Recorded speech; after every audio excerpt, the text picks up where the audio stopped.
बीडच्या संपूर्ण प्रकरणाबद्दल ती स्थानिक लोकांचीच असल्यामुळे ती खारिज करण्यात यावी आणि त्या ठिकाणी राज्याबाहेरचे किंवा शहराबाहेरचे पोलीस एकत्र करून वेगळी SIT स्थापन करण्यात यावी अशा पद्धतीची मागणी त्यांनी केली होती। आता आपण पुण्यातली दृश्य पाहतोय। इथे सकल मराठा समाजाचा मोर्चा आज चालू आहे बीड प्रकरणाच्या निमित्ताने।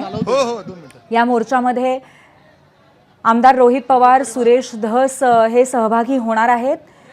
हा जनआक्रोश मोर्चा सकाळपासनं सुरू झालेला आहे, परंतु त्याचं आता आणखीन मोठ्या प्रमाणावरती रूपांतरण होणार आहे। सगळे नेते सुद्धा या मोर्चामध्ये सामील होतील। लाल महाल ते जिल्हाधिकारी कार्यालय अशा पद्धतीने हा मोर्चा नेण्यात येईल।